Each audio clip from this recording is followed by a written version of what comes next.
Arrival. The wind is whistling through the cracks. Faint thunder, beg your pardon. A loose shutter bangs, I beg your pardon. Somewhere in the distance, a zombie moans. Rains. Well, that's a fun sound, isn't it? Either zombies or Ham2's tummy again. Digestive noises detected. Sincerity level 73%. Oh, you do Spider. You do Spider. 73 is the devil's favourite number. A slow knock on the door, then silence. And another knock, slightly apologetic. Did anyone order visitors? Not since last Halloween. That was the Girl Guides and we're still paying for the cookies. I mean damages. The salt circle's glowing again. I told you not to polish it with lemon pledge. It ruins the warding. Creak! Don't ask questions. Just close everything that opens. They're out there, man. It's me, Sharon Flimflam. The trolls we killed off in season something. What, the swamp trolls from the other podcast? The very same. They've come back as worse versions of themselves. What do you think, Flamflom? He's out pet. Flamflom makes some sort of sound. Well, that's television for you. Chaotic footsteps as more guests pour in. We brought the kids and the pets. I'm Ian, the mayor of this town. You must let me in. I'm Ian. We brought the kids and we brought the pets. Have I already said? Chaos pushed the dog into the pantry. I'm an unnamed character. You were Zen, you little Zen. His son. Little Zen. Ian's brought his two children. Oh, Ian, yes. I can see you obviously brought your two children, little Zen and little Chaos, along with your dog and your parrot. Yes, that's right. I thought that would be obvious from context and the fact it's literally written here on this piece of paper. I was already in there. Stop blaming me for everything, little Zen. Just because I'm Chaos doesn't mean I did everything wrong, you fucker. Woof. Woof. I'm Onion the woof dog, and I'm glad to be here away from them zombies. Titty oot. Aye. Well, excellent, just what we needed. Bird-based profanity. Welcome, Onion. Just named simply Parrot. Slam! Oh my goodness. The silence except for the faint moaning outside. Entity counted inside perimeter. Too many zombies. We are fooked, lads. Everyone find a chair or a corner or a chair-shaped corner and hide. I brought twigs. What was that? I brought twigs.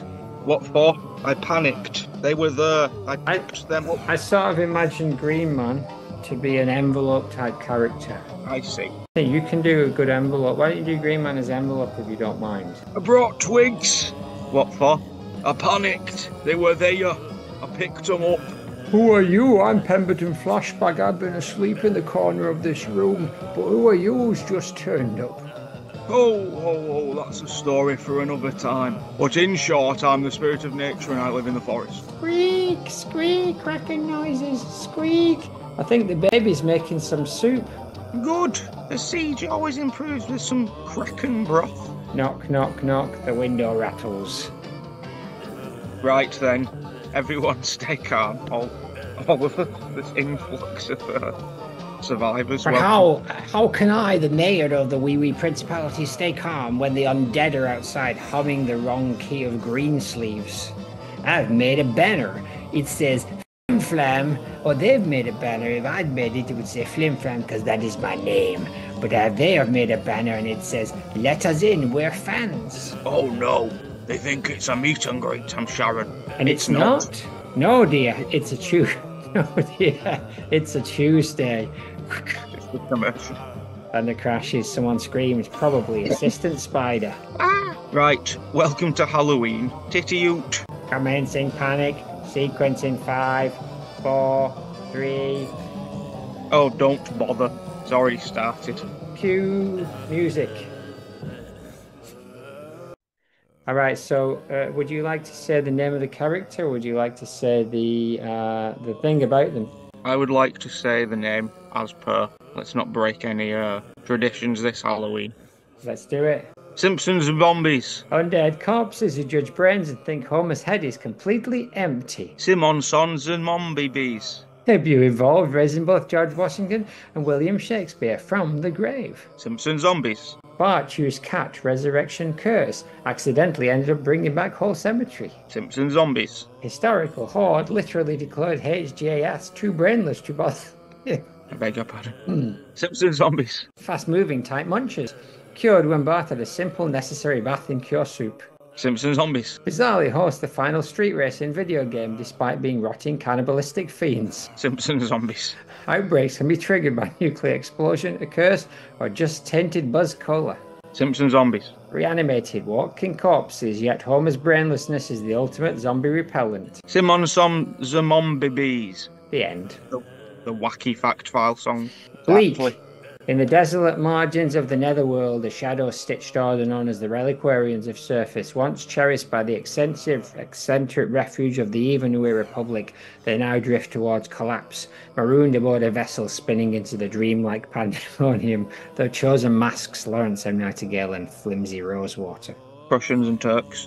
I am Lawrence M. Nightingale, magnet for attention, unmoved by seafood, emptied of blood, sworn foe of Kale, and sole heir to antique Yeti bloodline. I serve as the realm's postmaster, a consecrated disciple of Red Bull, and a fearless engineer of Branflake gastronomy. Though I wield but a splinter of my father's colossal might, I remain the proud bearer of annual passes to both Gracelands and Euro Dollwood. I would also like to add that my favourite Halloween costume is a simple black bin bag. And I am Flimsy Rosewater, ribbon enthusiast, relentless pursuer of jellyfish, polyglot virtuoso, and champion of all things bright and unruly. I restored laughter to the mouse village after its centuries-long captivity beneath XNE demons. My soul pirouettes for margarita pizza, even the store-bought kind, and like my companion, I've inherited a flicker of our father's arcane force, together with a solitary relic long sealed away. And my favourite Halloween costume is Slutty Bin Bag. Exactly. Companion, not brother. As for me, allow me to speak for our third sibling, caught in the amber of time, bearing an uncanny likeness to Dobby from Harry Potter. And yes, I'm paraphrasing, I've received father's most unstable inheritance, the power of resentment. I jest not, but burn with the conviction. My alarm is going off. Stop. Burn with the conviction of Marky Smith. So that alarm was to remind me that I hate the fall. I have one every 30 minutes. Though we still don't know where he's gone. Had your chances. You've had your chance. I think he's dead. Pleasurelicious. In the old days, we served as archivists within the echoing chambers of Leigh Lee's Town Hall, dutifully cataloguing the lost Simpsons manuscript and descending through the oddest fissures of Springfield. Freed by the hallowed scroll, we now honour the fallen. Commander D. Spider, HAMM-1, and Jessica Owls, may they rest in pixels. Aboard our bewitched Earthship, aka Salt Circle, we voyage on in search of the unfiltered truth, only to uncover the greatest revelation of all. We were always the urban spacemen babies. We are not real. You see that? Right? So tonight we're looking at Springfield Zombies, right? So let's jump in straight away and do some cast connections. I'm going to go through rapid fire and I'm going to hit you with them and you tell me whether it's a yes or no and you can talk about it, or you can just say yes or no. And number one, death. Yes, it is the key factor. It's the only connection out of any of these that matters. Glasses. Some. School. Some. Simpson.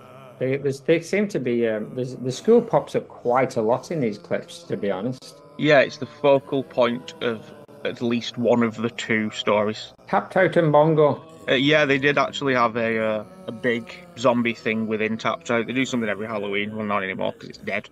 It is, rest in peace. Zombie Tapped Out. That would be fun, wouldn't it? It sure would. I think that exists, probably in the form of emulators. Oh. But yeah, a lot of zombies in Tapped Out, a lot of unrecognisable random zombie characters. Bongo also, yes, I believe. There's at least one Treehouse of Horror that is entirely zombie stories. And we have looked at, I believe we looked at like a Ned Zombie 1 and like Maud and Edna in the clouds. There's definitely a zombie Maud. Yeah, there's quite a lot of zombie stuff in Bongos, but they did probably as many Bongos, Trios of Horror Bongos as they did Simpsons Halloween episodes, but in a much shorter space of time. So it They did makes more sense. 23. They did 23 annual Halloween Simpsons bongos. So for more than 2 decades, they kept the Trace of Horror comic going. Excellent, and they also do the omnibus things, which adds a lot more sort of images and content. So I just bet there's zombies all over Bongo. I bet. All right. Well, we'll deal with that when we come to it. I'm sure we've got several decades of Bongo episodes once the inevitable Morphcast wraps up sometime in the next 6 to 8 months. Indeed. Uncool mobbers love connections. So all zombies are pretty cool, I would argue, in this context. Probably not in the situation where you're facing them.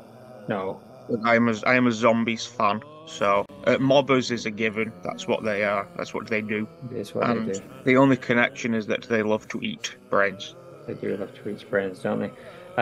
Celebrity voice, married to Selma, multiple jobs. Unless the zombie is a celebrity, no. Unless the zombie is married to Selma, no. And they have one job, which is to be a zombie.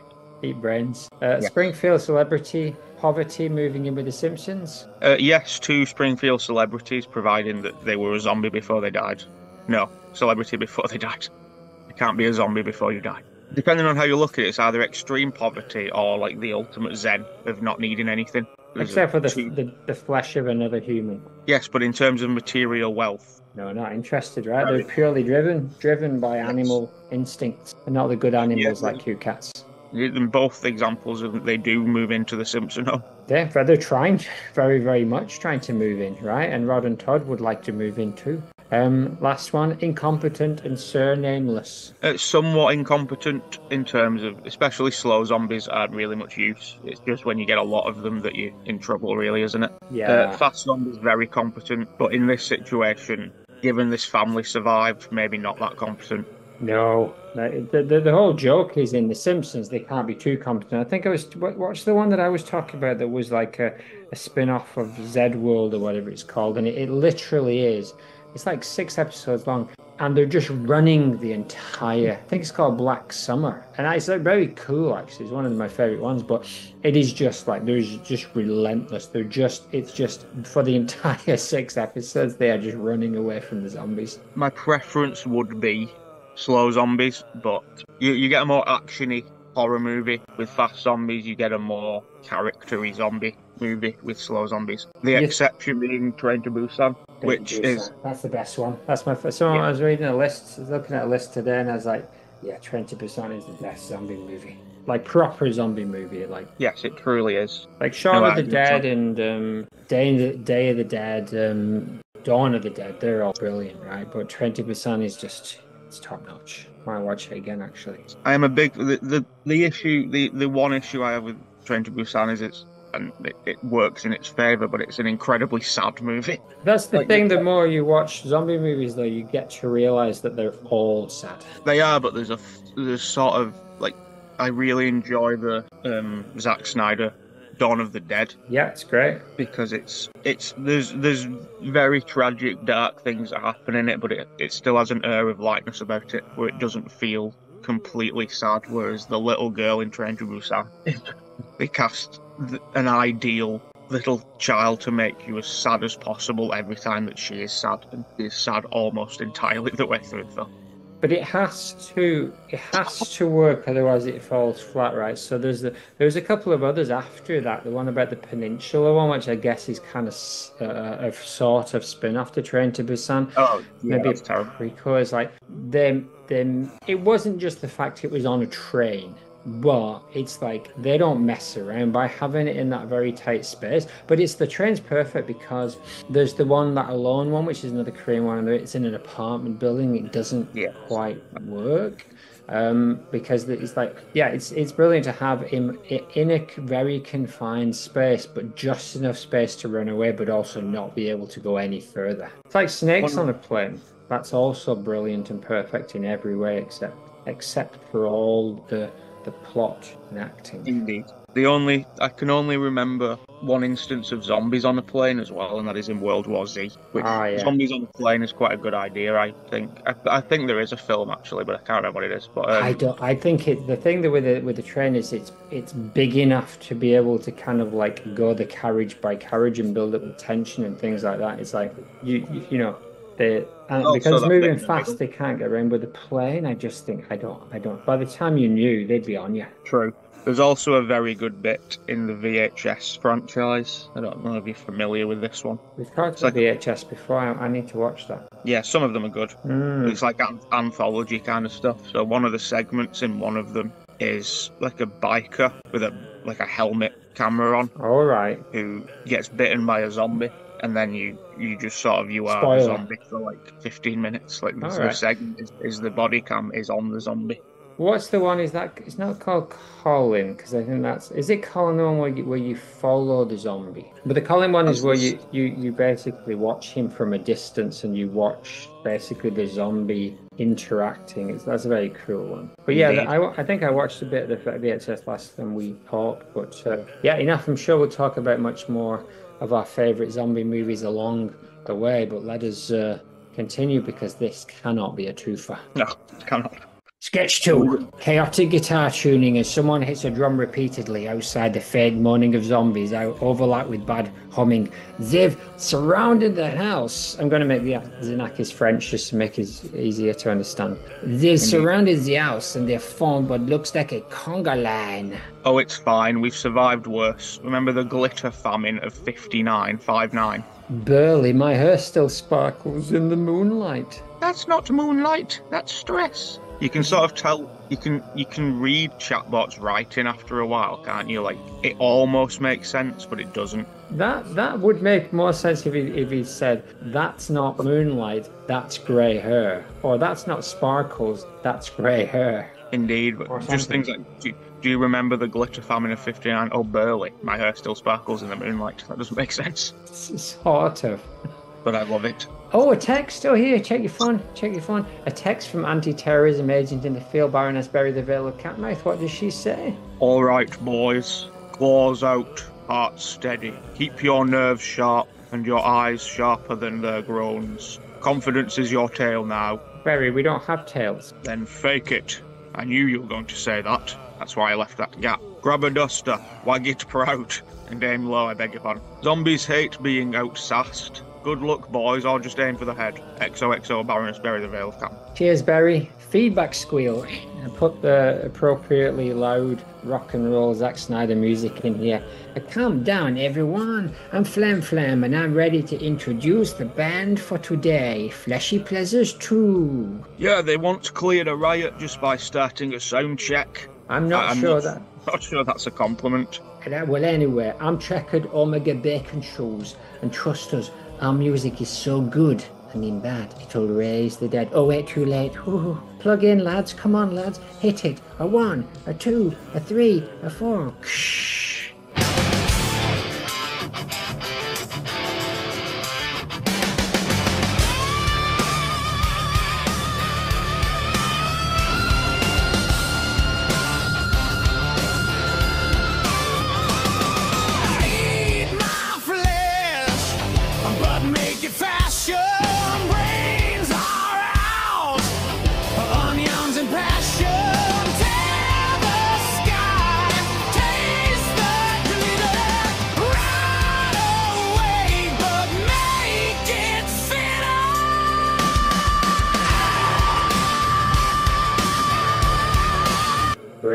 Brains. You have to put lots of zombie noises all over this, right? Oh yeah, I'll also extend that song. Well, I'm going to play a bit more later when we come back to it. So, zombies, oh, what's this? I love onions. Is this Scar? The confused, keep playing. You heard him.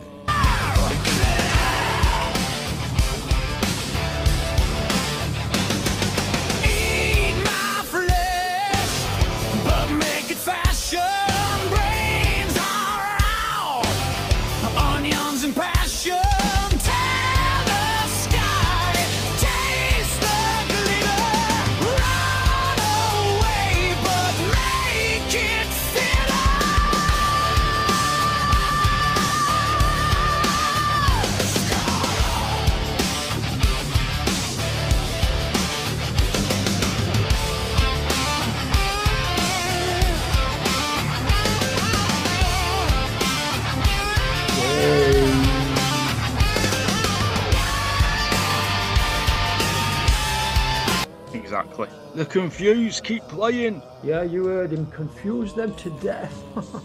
I'm Lawrence. You're still after 36 cast. You heard him confuse them to death. Or to mild disinterest, whichever comes first. Hop, blur, blur, blur, blur. Baby kraken, blur, blur, blur, blur, blur, kraken. Titty hoot. Hey, ha ha ha, the parrots got rhythm. Did the band tell you that?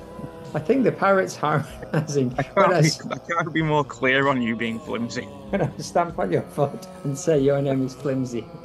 I think he's talking to you. I think the parrot's harmonizing. Unacceptable development. Deploying glitter firewall. Whoosh. Oh, you've coated the band. Oh yes, this is the best we've ever looked. I'm Octagon something.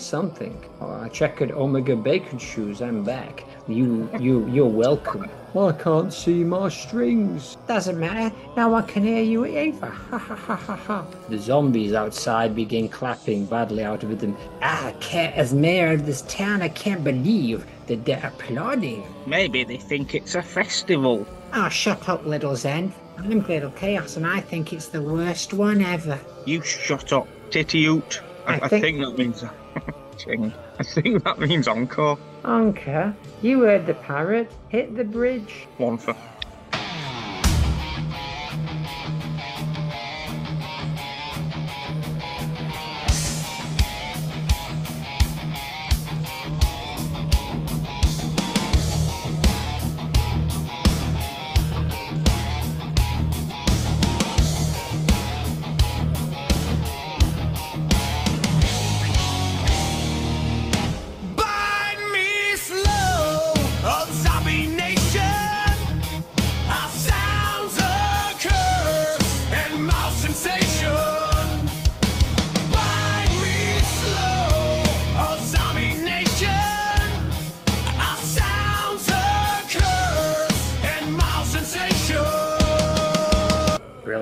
Decibel levels exceeding reason. Recommend strategic silence. You can't silence Ardham 2. Watch me with a repoof at instant quiet. What did you do? I muted them temporarily. Wink wink. Forever. Hey, it was worth it. I loved rocking and rolling here. Can you play Freebird? Oh, shut up, zombie. Oh, we're doomed. Distant. Still Leonard Skynet.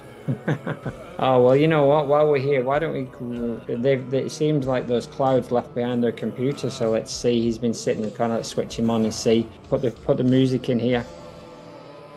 David 7 back file. It's a fucking David 7 back file. I'll do the voice. And we can tag team. He's got two voices. Oh, he's set him to true voice version. Okay. Indeed. Occupation. It's a fucking David 7 fact file. Fucking David 7 fucking fact file. Occupation: undead, walking corpses, brain eaters, terrorizer of Springfield. First appearance: Trios of Horror 3 in the segment Dial Z for Zombie. It's a David 7 fact file. Zombies are a recurring feature in the Simpsons Treehouse of Horror series. The debut occurred when Bart accidentally brought the dead back to life with a curse while trying to resurrect the cat Snowball 1. This initial horde, including historical figures like George Washington and William Shakespeare, travelled across Springfield eating brains, but notably spurred Homer Simpson, deeming him brainless, chortle. Bart eventually returned them to their graves by reading the spell backwards. Spoilers. Zombies have since returned in various forms. In Fright to Creep and Square Harms, reanimated Wild West outlaws terrorized Springfield that had outlawed firearms. Spoilers. A more modern, fast-moving, virus-tainted variant called Munchers, similar to those in 28 Days Something, appeared in Don't Have a Cow Mankind. The Munchers were cured when, spoiler. Other oranges have included a nuclear explosion and tainted buzz cola. Indeed, appearances and variations zombies have appeared in other Simpsons media. In the video game The Simpsons Hit and Run, Tainted Buzz Cola, spoilers, from Kangen Kodos's Plotch reanimated the dead, whose models resemble the classic TOH3 look. These zombies bizarrely do not attack Homer, or anybody, and even host the street races in the final level. Zombie characters are also unlockable in the mobile game The Simpsons Tapped Out. The causes of zombie outbreaks in the series fall into three categories: supernatural events, curses, man-made experiments like Frankenstein in TOH, XIV, and infectious disease, the Munches. virus. The series has explored non-traditional zombies, including intelligent, self-restrained versions in a future timeline, and a comet-carrying, intelligent-speaking zombie aliens. It is a David Seven fact file. Across all media, the fundamental definition of a zombie in Springfield is a reanimated walking corpse capable of converting others via biting. The Homer Simpson is frequently spurred due to his presumed lack of a functioning brain. Selena Esteti's brother is gay. It's a David Seven fact file. Sketch 3, roof situation intended. Creaking roof, faint wind, and a muffled rains from above. Oh my god, Nightwing, they're up on the roof. I told you not to put the free snack sign up there. I thought it were welcoming. Oh, Green Man. Oh, Green Man. New favourite. Well, it worked. They're definitely feeling welcome, Green Man. Every thud's shuffling. Acoustic analysis. 5 zombies, 1 bird, 1 unidentified sack. Well, that would be my leftover turnips. I'm flim flam. Oh, brilliant. They'll eat those and leave. Thud. Or possibly fall through the ceiling. Whoa. If they dent my web, I'm invoicing someone. Hello? We're closed. House, snacks. Pop, squeak, baby kraken. Even the babby knows that's a bad idea. Another thud, then a long slurping, sucking noise. One's gone down the chimney. Shall I roast it? Oh no, yeah. It is stuck. Good. Stuck. Bray. You think the undead would have more upper body strength? Why? Frantic shuffling and scraping. It's wedged between the mantle and the sock garland. Oh, chaos. Little Zen and little chaos help me, the mayor of this town, pull. You pull, I'll complain. Oh, chaos, you're a disgrace. Typical. Titty-oot. Careful. Careful, if we pull too hard. Brains. Thanks. Brains. Oh, he said thanks. That's progress. He's in half, though. Target displays mild gratitude, recommend friendship. No, out you go, slam. Throw that lad out there. Right, that's one handled. 4 more still up there. Maybe they would get bored. We have snacks. I might have left some twig biscuits up there and all. Green Man, you fed them. You fed the zombies. They look peckish. Titty-oot. This is how civilizations fall. The roof creaks ominously. Distant lightning. 1 zombie sneezes. Alright, new plan. We'll just ignore them until they rot off the roof. That could take decades. We've got soup. And glitter. And measurable despair. Titty-oot. Exactly. Thank you. It's exactly Onion. A perfect night in. Thunder rolls. Faint morning chorus outside. Rains and snacks. Maybe not that perfect. Wham wham. Wow, wow. All right, time for a bit of content. Pre-zombie couch gag. This is because there's only like 3 main clips today, right? But they're great ones and they're long ones, so I might have to split them. But the pre clip is a couch gag where the Simpsons are zombies of all things, and Bart always, I would say, makes the best zombie. I agree. There's a lot of Simpsons zombie merch, but I think this is the only time that the Simpsons themselves are zombies, and I just wanted to throw it in there. Oh, really? This is the only time that you know of in the actual show where we see the Simpsons as zombies? To my knowledge, yes, because within the actual zombie content, they do not turn into zombies. No, that's true. That's true. So I don't think I can... there's probably... Well, Homer does, actually. There's not...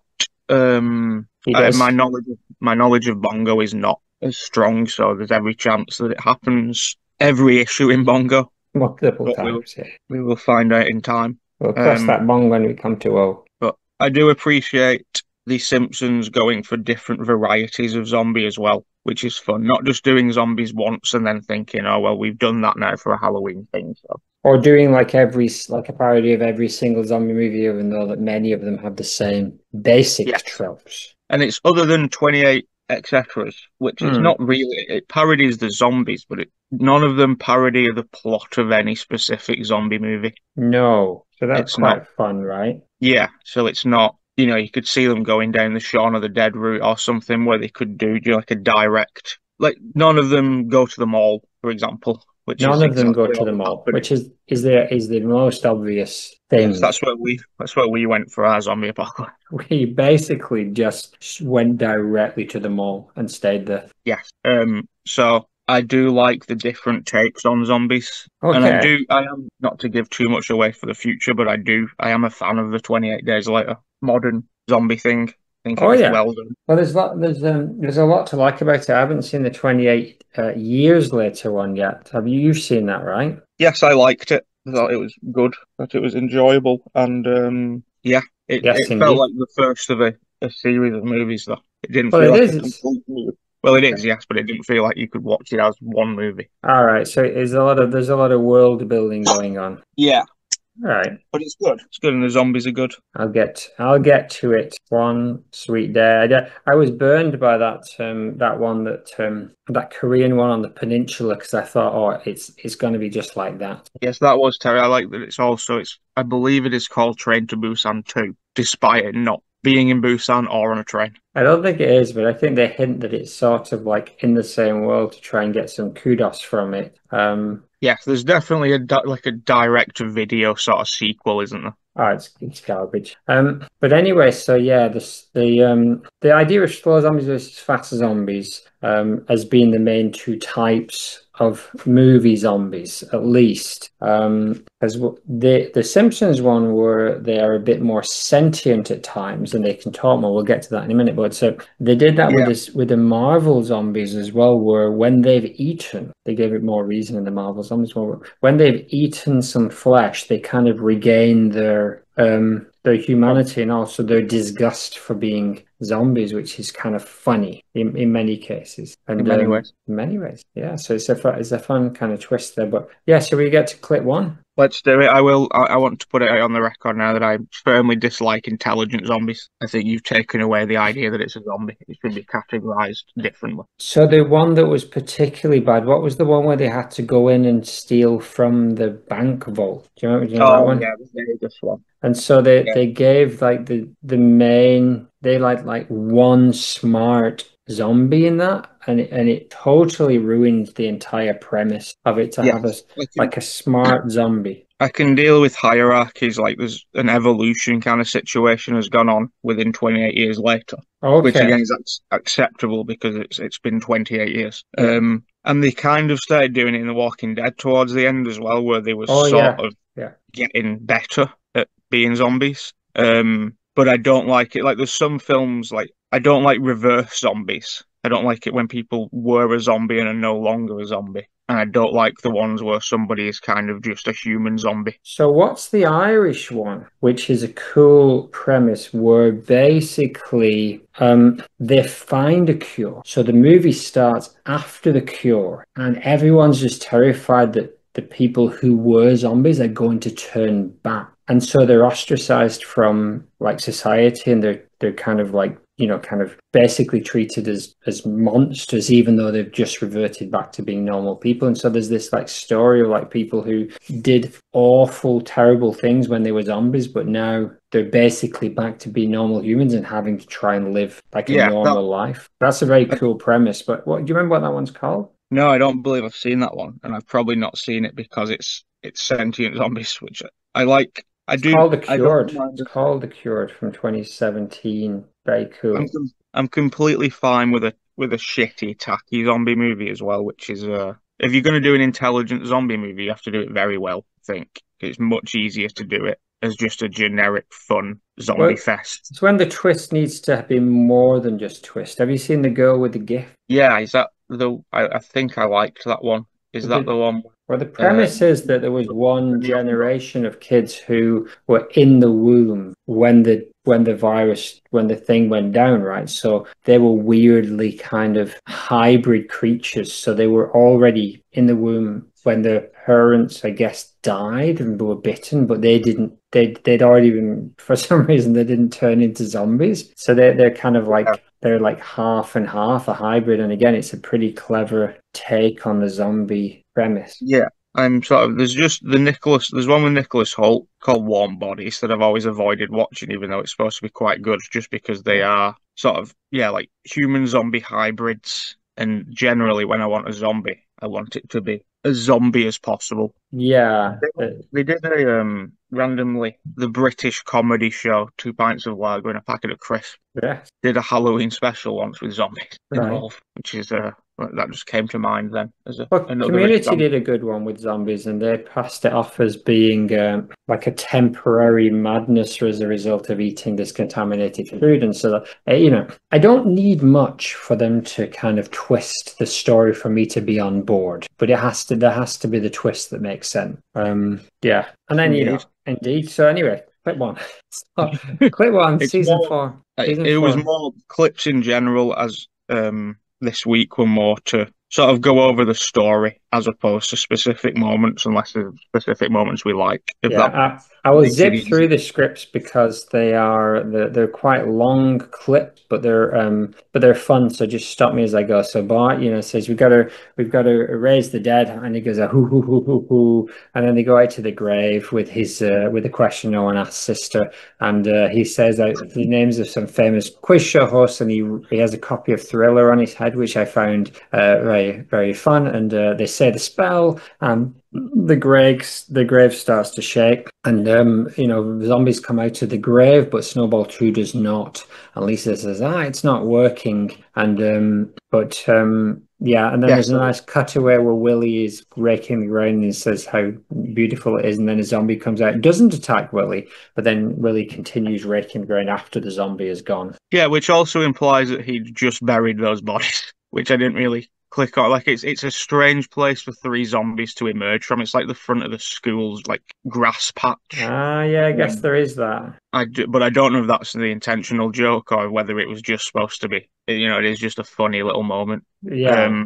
I sort of there was bits I was gonna. There are things I've cut out of these, they're not the entire segments, but I thought it was important to leave in how the zombies began because Yes. most of the time in zombie films, etc., you don't really get a reason. A lot of the ones I've seen anyway, it's sort of left like the zombies just happen. It's never specifically, whereas like this is Bart specifically tried to raise one dead animal and accidentally raised all the dead humans. Because it's kind of they're usually not a particularly interesting way of like where the patient zero came from, right? It's like, oh, a little bit of mystery is probably better than actually showing us, a test tube falling over in a laboratory or some stuff like that. Well, they do that from time to time, but they Yeah, it's generally sort of shy away from those. it is more interesting to not know unless it's relevant. There's also a really good French Canadian one that I can't remember the name of, and they start building like skeleton structures, which again is evolutionary intelligence as opposed to just sort of being human zombies, but I can't Is that remember the what it's called. Pontypool one, or is that the one set on the native First Nations kind of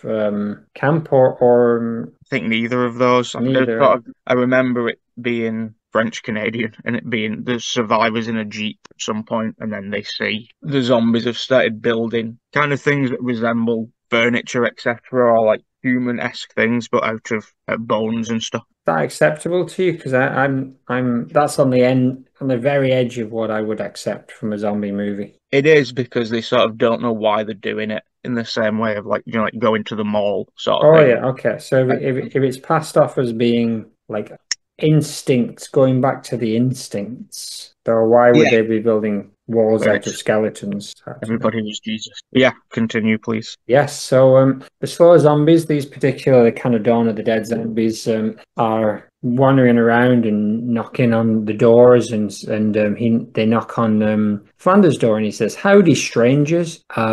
This would be ideal for a Morty death spoiler scene, but we don't see Morty at all in this segment. What can I do for you? He raises his head, and they go into his house, but they do not bite him. And then, of course, he is bitten off camera, I imagine.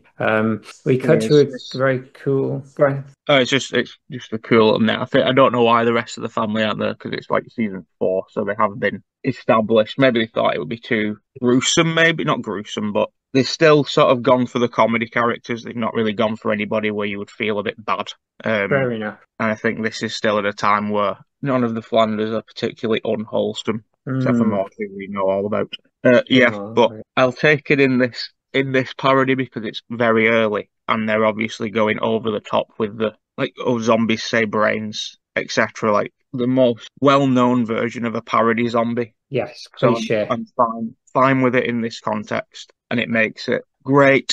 That's the only thing. Otherwise, this would just be really sort of unsettling and scary if they were at this time in The Simpsons, if they were just real zombies in this plot and they acted the way they do without saying all the brains and stuff and not speaking. It would have been, In this children's comedy show. yeah, super terrifying. Although, yeah, there is the one where they eat all the children. Well, that is one of the most terrifying ones, and that's not zombie based. That's just cannibal based, right? Indeed, I would What? say it is the scariest one. Why do they do that? Why do they eat the kids in the end?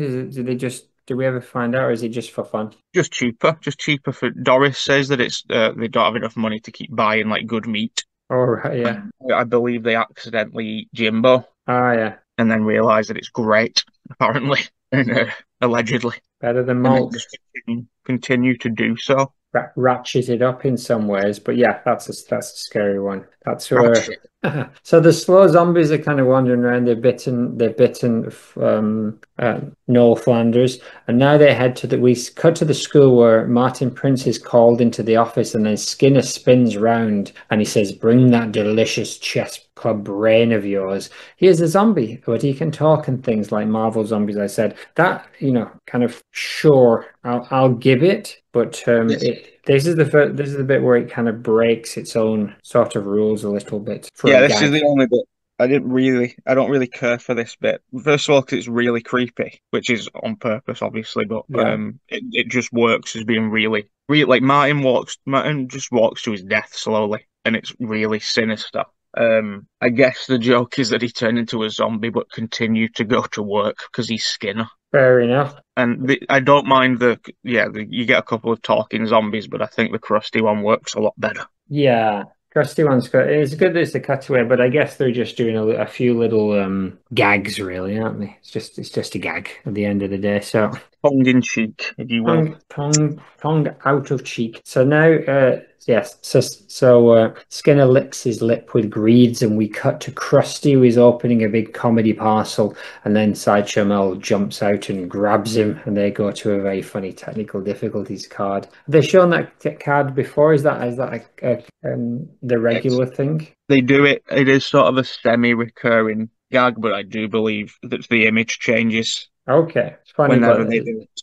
It is good. I was a bit surprised it didn't have a horror theme, but it's just a drunk cameraman. Yes. What I am wondering is because it's so early and censorship and stuff, I get the impression they weren't allowed to show anybody being bit because as of now we have not yet seen that happen, and I don't believe we do. I noticed that it was a very bloodless kind of zombie invasion. Yes. Compared to the later one where they fully just sort of went for it, which is good. They still can't show like blood, but they went for a lot of gore and viscera. Yes, everything except blood can be seen. And I just thought it was funny that Sideshow Mel was inside, and that is very much in line with some of the Romero kind of like gags from from Dawn of the Dead. Yes, I love the hilarious ending to Night of the Living Dead. Jeez Louise. A sight gag to end them all. Yeah, that's a brutal ending to Night of the Living Dead, isn't it? Yeah, you could have sang the football chant that Liverpool do. That would have saved them, like it did in Train to Busan. Well, it's also a political comment, which was right on for Georgie there. Sure. So then the Krusty does a really unfunny thing about sending you his brain on a card, and cut to the Simpsons house. So they say, "Homer, did you barricade the door while Marge and the kids are boarding up the window?" And I say, "I bet he hasn't." And we cut, and he hasn't. And he says, "Oh, too late as the zombies come in. Great, wobbly, screaming, tongue, Simpsons, classic screams." And they say, Homer says, "Take me as the family scarper." And they grab him and they bash his head. But they turn away because, haha, the joke is there's not enough brains in there. I'll give it to them. I will, because it's done well. You know it's coming, but it's done well enough that you don't mind. It does work. Yeah. I also didn't realize I cut out. Homer works in this context again the way that we say he works the best, which is he's not really the focal point of the story. The zombies are. So he gets to just say some incredibly silly things throughout, including a bit that I cut out. which I didn't realize I had, where Lisa and Bart come back and say, "We've done something terrible." And Homer says, "Did you wreck the car?" And they say, "No." And then he says, "Did you raise the dead?" And they say, "Yes." And he says, "But the car's okay." And I just like that they were his first two choices. And then again, this, "Did you lock the door?" No, why? Why? No, oh, the zombies. Oh, no. And then they smash the door. Exactly. All great. Oh, great. And so, yeah, Bart says, I should never have read that book. And Lisa says, what if they have one? We can go back. And yeah, I guess he destroyed the book when he did the spell. So now they have to go back and see if there's another copy. They go to a very spooky, haunted library. And Homer's got a, shotgun like back into the library. I think, is that an Army of Darkness reference? I'm not sure. I've not really seen the Army of Darkness. I've seen what is the Sam Raimi one called? Evil Dead, right? I've seen Evil Dead 1 and 2, but I never really it went too far past that into all the Ash versus the Living Dead and the kind of Army of Darkness stuff. I couldn't get on board with that stuff. Same, I've also not seen the Back in Time third one. But yeah, I saw some Back in Time third one, but yeah, I didn't last long. And as much as I love what's his name? Bubba Hotep. What is his name? What is his name? Bruce Campbell. Exactly. I was thinking of Carl McLachlan. No, which is obviously he was in Three Peaks, I think. Yes. Yeah, so Bruce Campbell.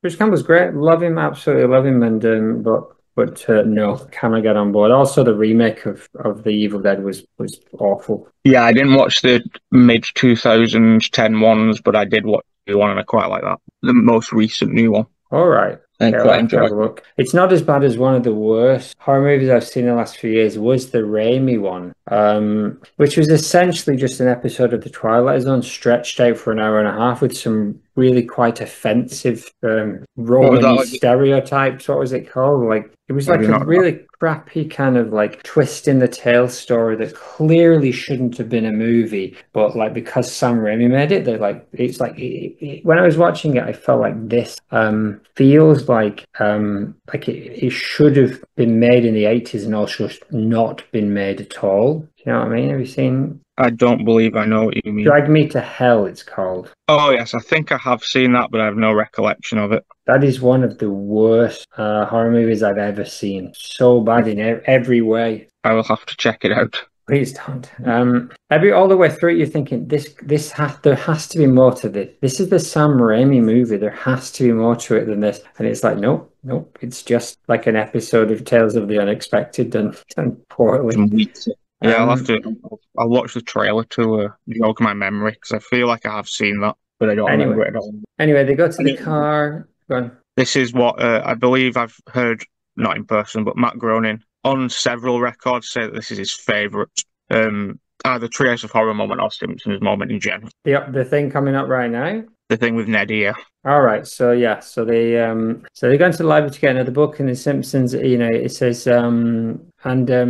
yeah, zombie Ned turns up, but Rod and Todd are not coming too. Hey Simpsons, I'm feeling a mite peckish. Mind if I chew your ear? And I said, that's not the joke. The joke needs to be something like, hey, I haven't seen you for a while. Mind if I chew your ear? Or I need your advice. Mind if I chew you? The chewing your ear has to relate. This is like a chatbot joke, isn't it? The chewing your ear has to relate to like, it means like you're talking too much at somebody, right? Yeah, I sort of took it as Homer thought he was coming on to him. Right. No. That was my initial response to even more poor because now you're more confusing. You're using an idiom that means to, talk a lot to somebody, but putting it literally. Also, all I can say is I hope somebody got fired for it. Yes. The phrase pick your brains would have made more sense. There you go. Exactly. Hey, Homer, I'm a little bit confused about this new situation. Mind if I pick your brains? Out. But I do like the whole thing is, for me, ideal. What, that he shoots Ned Flanders in the head? Yeah, and then you shot the zombie Flanders. He was a zombie. Oh, yeah, that's a good joke there. That is the joke. That is a jonk. Please do continue. They go to the car. They shoot Ned. Oh, he was a zombie. Yes, unconvincingly. And then we go to the school, back into the school, and they say something, and they're kicking Skinner's head outside, aren't they? The bully. They are. The Jimbos are kicking his head around, and the Simpsons head into the school, and there's a great zombie Edna on the camera. They make short work. HJ makes short work of the zombies, and they see Barney chomping on an arm. He says, "You're not a zombie, but when in Rome." And I said, "Are the real writers writing this garbage?" It's a particularly poor line there from Barney. I don't. Yeah, they're in that era now where it's like season 4 or something, so they're just sort of discovering the characters and what, like, the silliness of the traits is what I will Okay, because push I that wrote, towards. is this the golden age? Not yet, right? Yes, I believe it is. So we Yeah, say the it's golden just age started by season 4 then. I think that it's generally considered like 3 to 8, I think, Okay, but I would change that to be like 2 to 12, right after this episode. 2 to 37. Yeah, I don't really. I think it's just they could have cut that and put in a bit more zombie stuff, but that's why the second one, in a sense, works better for me because they lent more into the horror aspect of zombies as opposed to it still having to be somewhat comical. Yes, I guess so. Anyway, make short work of them. And then we do get quite funny where he says, take that Washington, eat Little Einstein. And the Shakespeare is brilliant. He hits Shakespeare, zombie Shakespeare. It's not clear why zombie Shakespeare and Einstein and stuff is in Springfield, but that doesn't matter. It's silly fun. And I just love the design of that Shakespeare zombie character. And he says zombie Shakespeare is not dead or something like that. This is not, is it the Is end of this? zombies? This is not the end of zombie Shakespeare. He does. He says, "Is this the end of zombie Shakespeare?" As a question. It is great. And again, yeah, no real reason for these historical figures to have been zombies in the town. And No. yeah, if they'd done this later, this probably would have been Maud and Frank Grimes and Linningham's Murphy. But at Well, this point, they don't have any dead characters on the show to reference, so it was easy. Like the only option they had really was dead celebrities, and they went super far back. they Well, not went super. big. They didn't want to. I guess they might have still been, had they named someone either alive or recently dead, it might have come off a little bit bad. So they played it safe and went back several hundred years. Yeah, it's a safe bet, and it works. It works, and it's a great character design for Zombie Shakespeare. And did he ever come back anywhere? Because it's a shame to No, not reuse that design. no, and I completely agree. I think that would have been a prime tapped out character or a wonderful action figure. Well, And yeah, I will that's get right. back to you on the action figure element of that. So brilliant. So they head to the haunted library and open the book, and then these weird rays emanate, and it kind of sends all the zombies back to the grave. And there's a nice little interchange between John Smith getting into the grave, and he says, "Excuse me, that's my grave." And he says, "Are you John Smith, 1882?" He says, "My mistake," and then moves on. So I thought that was fun. Yeah, And I like the dead expression on both of the zombies' faces in that scene makes it funnier that they both have like the Pem and Skem eyes and yeah, like a look of sort of sadness, but they're speaking as super if like as if they're courteously. normal, as if they're normal Yes, a bit. and I do like Um, the idea of using your year of death as like a moniker. yeah. Are you John Chandler. Smith, 1882? Yes, all good. AG. All good. I say all good. My issue with all of these segments is that they resolve them, which doesn't really have to happen in a zombie movie. You don't have to go back on it. Because in quite a few of the other trios of horrors, they don't necessarily, and again, the one where they're eating people doesn't necessarily, it comes to mind, I don't think they necessarily need to, they resolve that one, do they? No, I think that one is a nightmare because they wake up like they get Okay, killed at the end. But this one's I remember the dolphin one where the dolphins all attack, and right. that ends with all humans having to move to the sea, and that's how so it's not like they have this rule where they need to revert back. Oh God, So no, yeah, and of course not, because they have the one where they're zipping through time as well, where they keep going to different, possible futures, right? Where there are bugs and stuff like that. yeah, Homer does the toaster time travel thing where he accidentally keeps changing the past, and when he comes forward, it's differed. Yes, And yeah, that's that one true. ends with he kind of gets back to the right universe, but they've got lizard tongues, and he just thinks it's close enough, so he Close stays. enough. Which predates Rick and Morty by a good few years, right? Indeed, a good few years. It's Um, also worth mentioning that zombies appeared this very week in this very Treehouse of Horror. yeah, but But we're not clipping those, are we? I have clipped it to show you. It's only like a minute long, All so if right. time pending, if not, I will Time will just pend. briefly We describe gotta. it. I am going to go for a wee, so I think you should just describe this while I'm gone. This entire scene, because I I will. wasn't even going to include this one. I ended up putting it in because they called them zombies. But this is one of those situations where I would refer to them as something else, I think. All right. I'll be back in a moment if you would like to just do whatever Right. you want. I very much would want to watch 1 it. minute and When 4. is it I'll available describe it and I'll give my suggestions, and then when you listen to this back, you can add yours. Indeed. So we have Krusty and the Devil, and they are the educational kids shows.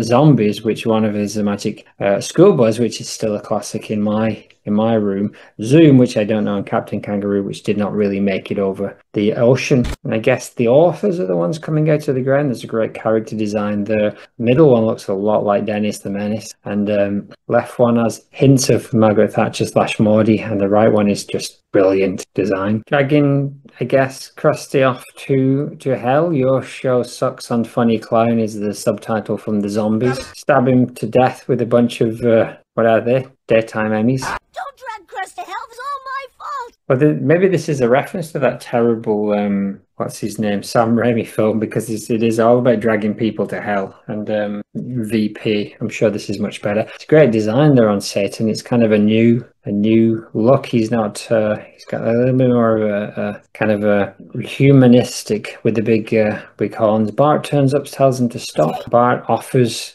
his own soul in replacement for Krusty. I'm not sure why, and the devil agrees to this. And quite predictably, they take some books to Bart and they say, we're going to teach you forever, but they didn't say forever and ever and ever.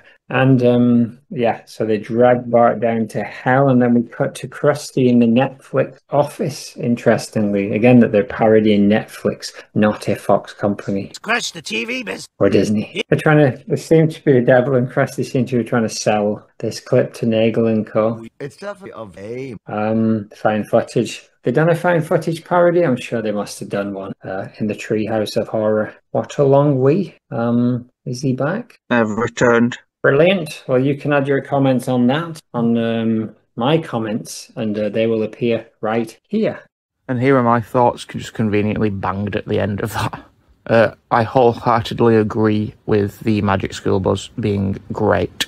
I think the characters, the zombies are the lead characters of those TV shows because it looks a lot like a zombie Miss Frizzle from the Magic School Bus.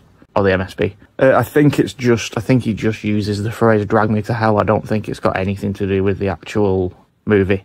I think it was supposed to be a parody of that Late Night with the Devil movie from last year, which in itself is a sort of American redo of the much, much superior BBC 90s programme Ghost Watch featuring Pipes the Ghost. So I would have much preferred it. I would have much preferred it if they'd done Ghost Watch, but maybe too niche. I am also a big fan of this Satan redesign. This one is played by Idris Elba. And this isn't zombie related, but it's interesting that Satan seems to have a consistent redesign across The Simpsons that no other character gets. Like, they don't redesign Jesus or Santa or the Easter Bunny, etc. But they seem to redesign Satan every time they want to use him, which is fun. It does feel like they should have said, teach you forever and ever and ever. It feels like it's specifically missing that. It is unusual. I didn't pick up on it that they went for Netflix instead of Disney Plus, which you'd think at this point would be mandatory. And I did at first when you said that, and I listened to it just now. I firmly believe that they had done a found footage parody, like a Blair Witch thing, but they haven't. They've not done that in the 100+ Treehouse of Horror segments that they have done so far. So that's strange, and I really did think they had already done one. So unless I'm missing something that I'm in my research. Oh, ha. I'm glad we agreed on lots of things, but there were bits where, we didn't agree at all. I disagree. Season 14, Episode 1, Treehouse of Horror 13, Silly Wild West Zombies.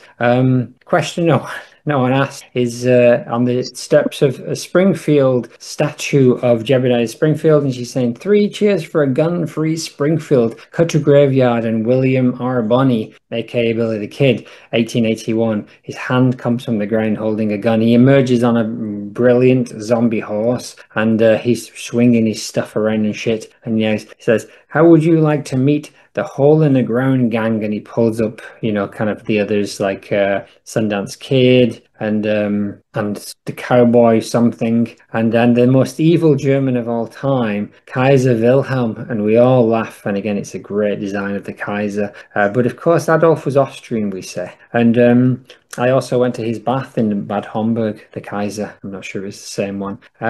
So yeah, they're pistol whipping people, and they're riding around.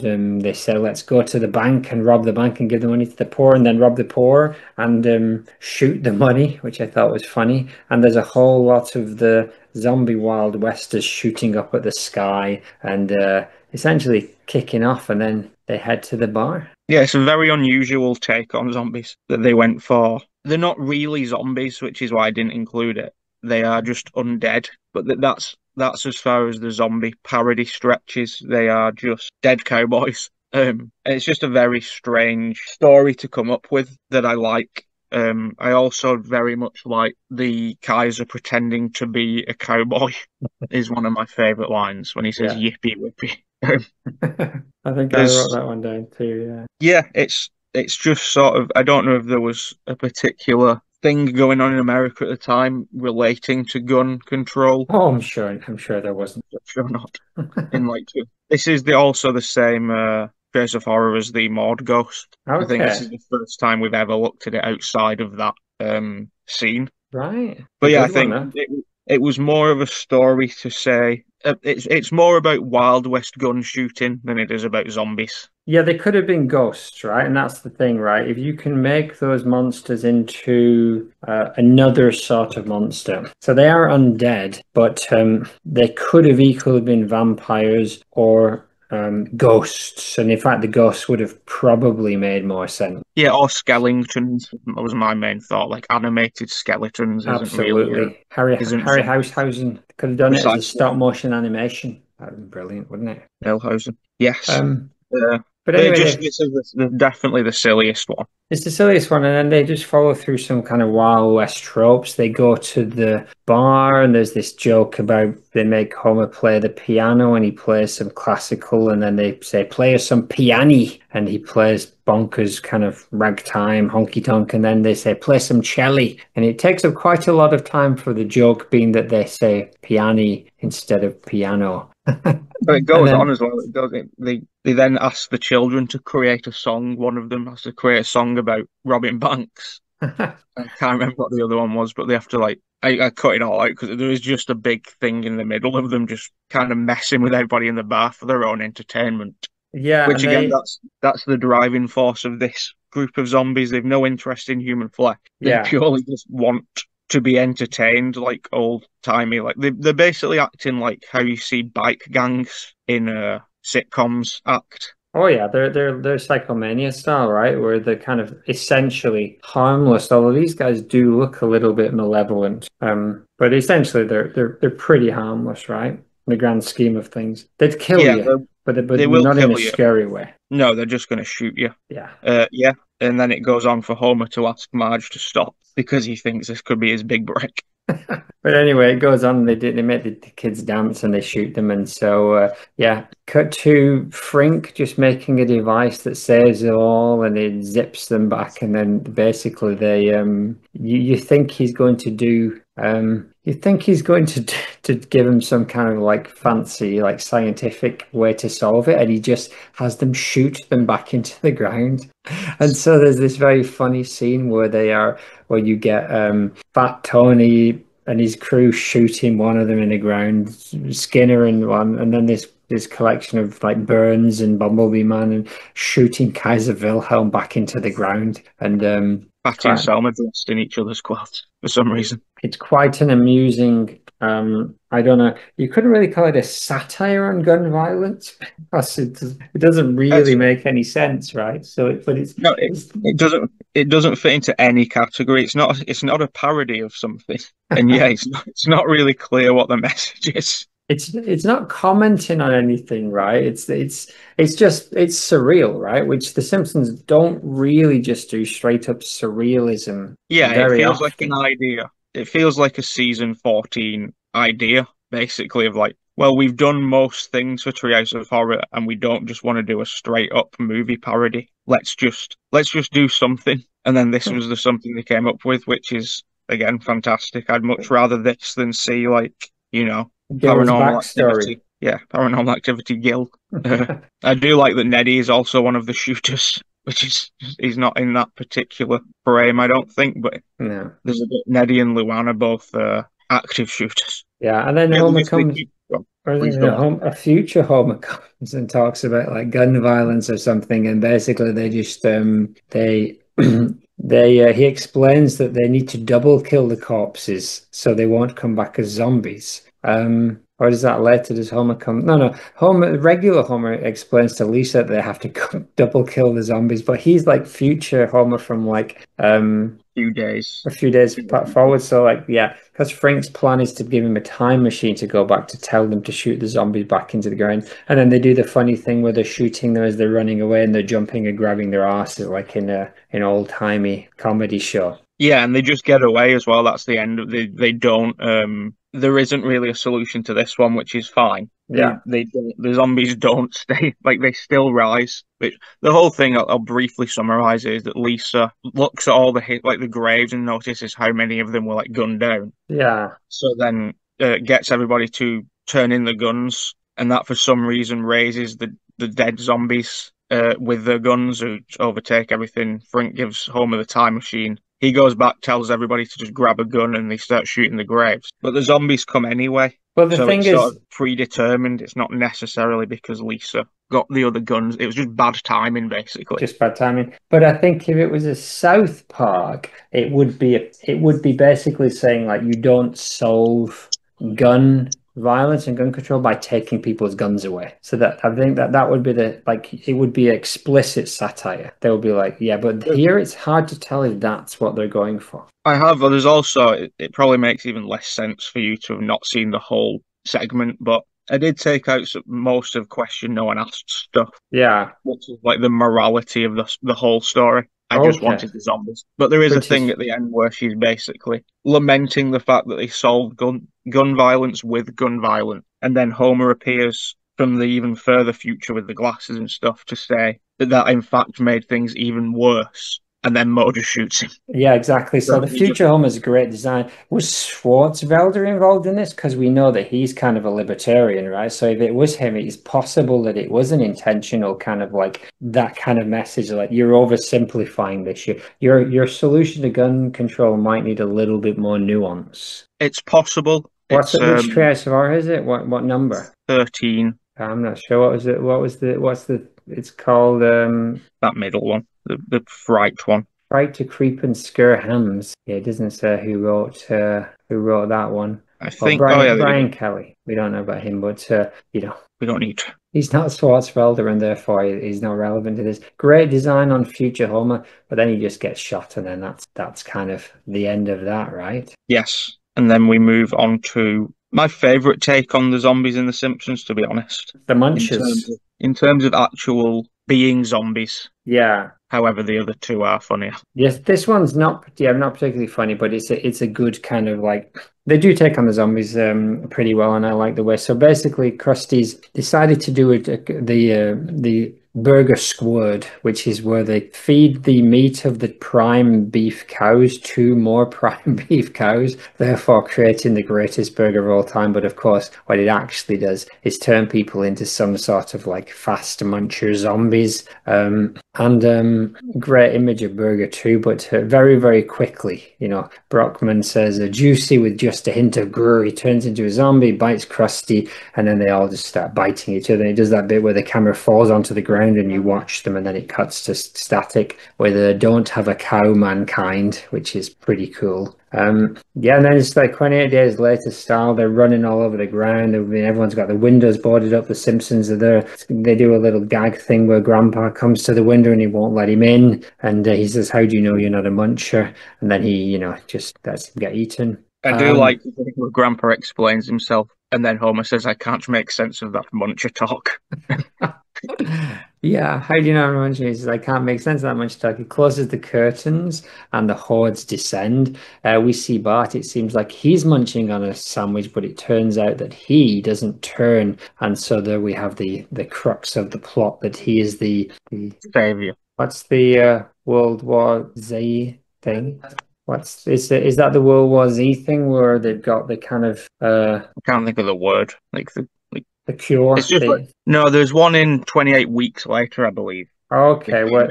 It's just like an immunity. I did cut out a bit where Bart leaves to go and get one of those burgers. Right, okay. That makes more sense as to why he's chomping, and then it's how they know that it's uh, a dirty sandwich. And anyway, he doesn't turn, so then then we've got a fairly generic plot where they're trying to get him to save everybody, and we get cut away with Hibbert, where he says, "Tell my wife I love her," because he's about to be eaten by a horde of zombies, and Homer says, "Do you mean me say that or you?" And then he says in the end, "I'll just high five her." Rod and Todd come into. Go ahead. I don't know what the Hibbert bit was for because they could have just they already had sort of established that Bart was immune, and then they spend like another minute having Hibbert tell them that whilst fighting off zombies. So I think it was just to have a cool little zombie fight. Like Hibbert handles himself pretty well. Yeah, no, there's no joke. There's no joke, and also there's no like they've already just explained what Hibbert explains. Yeah, exactly. So anyway, they take so we got a zombie Rod and Todd coming through the cat flap, and that's brilliant. Always good to see a zombie Rod and Todd. We're past the point of like the very first zombie one was like they didn't show them as proper zombies, and I think it was probably to do with censorship, etc., or like morality. Good taste. Yeah. Whereas now they want to go for it, which is good. They've committed to this, and seeing Rod and Todd as zombies and hearing them make the little zombie noises as well. It's a lot of fun. It's a lot of fun. Can we hear those zombie noises now? Indeed. Good. Insert zombie noises.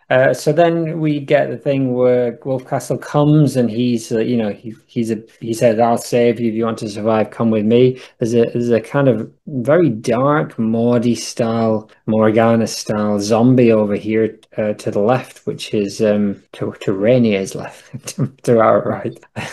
And but of course the joke being that he's immediately turned upon and but Homer says something about like another like politician who can't keep to his word, because I believe Arnie was governor at that point. Okay. I think there's a point where you could have lost that quite easily. Yeah, but anyway, so it was they still can't show blood, but they're obviously going for it with the sound design and the being ripped apart sort of stuff. Yeah, exactly. And it's a good sight gag to have Wolfcastle turn up and you think he's going to save them, but he's completely useless. But it's not a particularly clever joke. Apu turns up. They're driving through the streets. Helen Lovejoy jumps on the windscreen, and they don't want to shoot her in the face, but in the end they decide to.